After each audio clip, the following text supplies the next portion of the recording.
Hi guys, so I thought I'd do a little mukbang for you on camera. I'm going to make a baked beans on toast, but I'm going to make it from scratch. This is a very easy thing to do, and it's a lot healthier than the stuff you buy in the shops.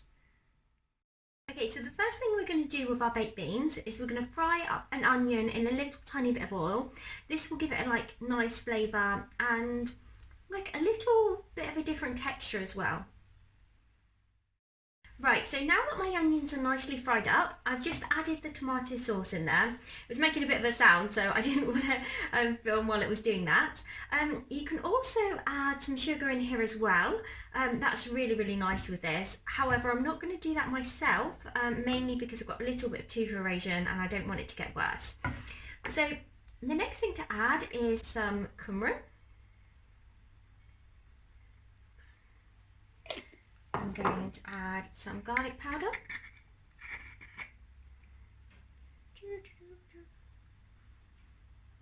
That's probably enough. And some mixed herbs. Then you want to add some... So the last ingredient I'm going to add is some malt vinegar.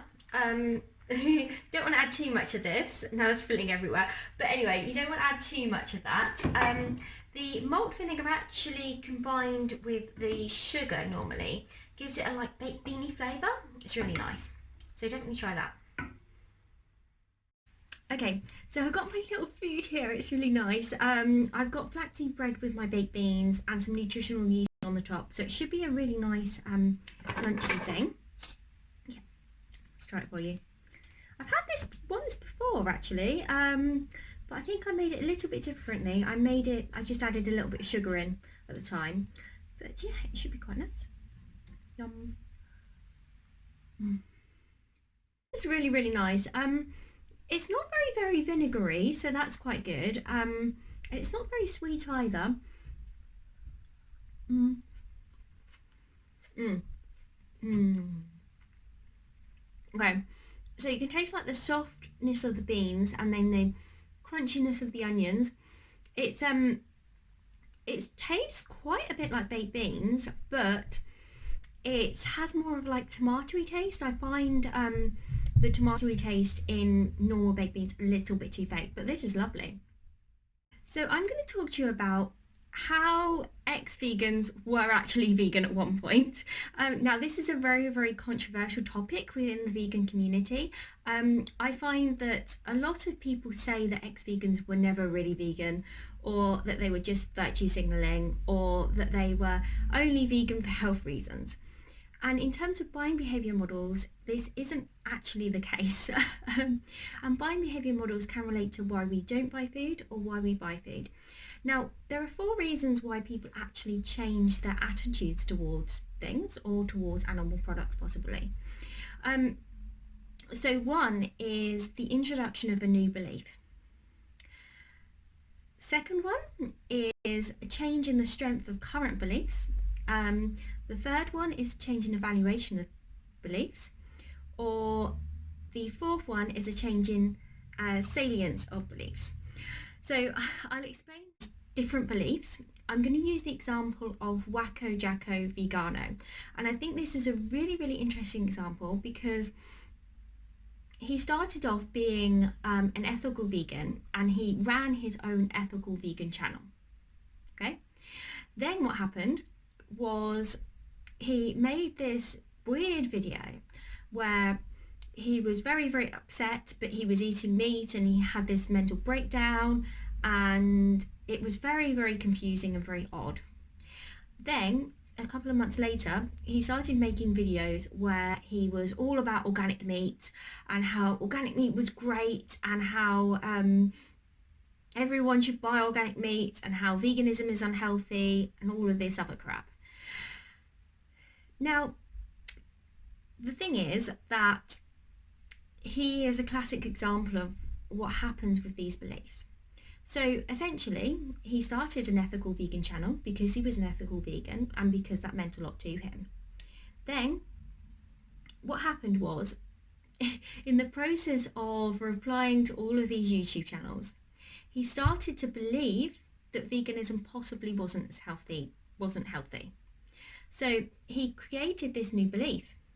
And also, by replying to all of these other vegan channels, the belief that animals are harmed and killed in some way, well, are harmed and killed by animal products, started to weaken, because he started to think, oh well, yeah, maybe buying organic free range meat is a good thing.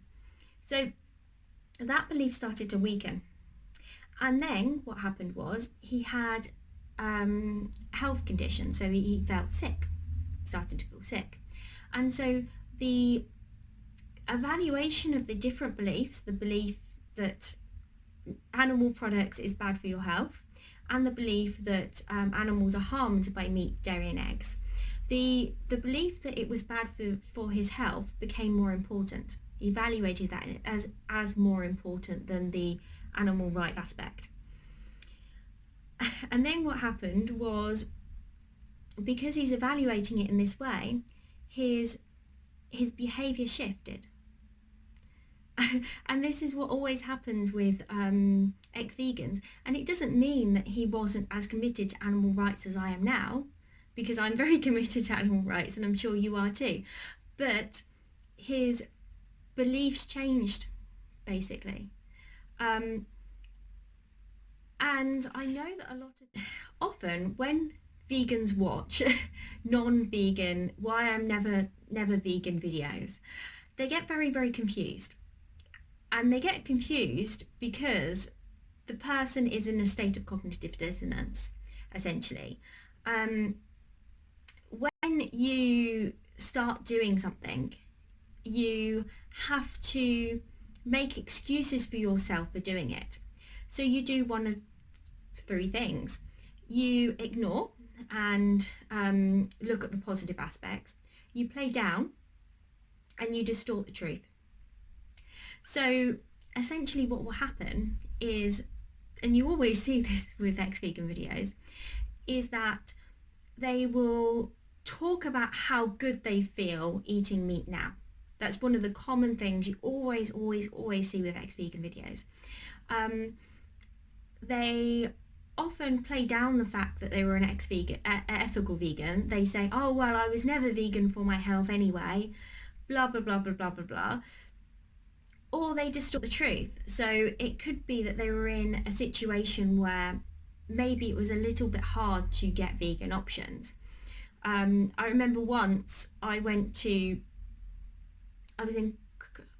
in Iceland, and we had to drive 5 miles to go to a restaurant that sold vegan food, because it was very, very, very rural area.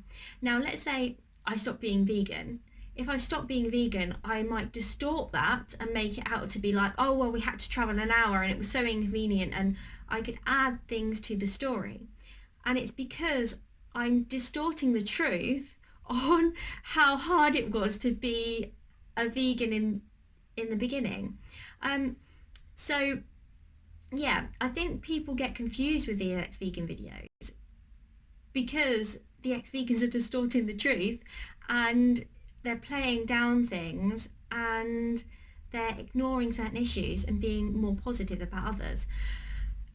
So in conclusion, why I think this is important that we understand about how attitudes change and about cognitive dissonance with ex-vegans. So as a vegan community and as vegans ourselves, it's important to make sure we stay vegan personally, and that other vegans stay vegan as well. So I think actually strengthening these beliefs, so strengthening your belief in the fact that animals are killed on farms is really important. Strengthening the belief that veganism is healthy is important as well, and some of the environmental aspects, and also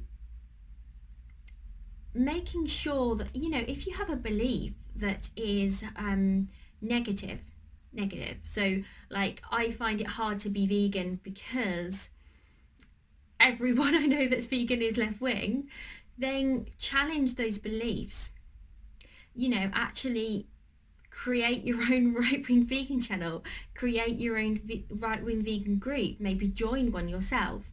And so I think that we need to be aware of these different beliefs and how to strengthen these beliefs ourselves and how to strengthen these beliefs within the vegan community. Anyway, thank you for watching, guys. Please subscribe and like this video, and yeah, comment down below if you like it.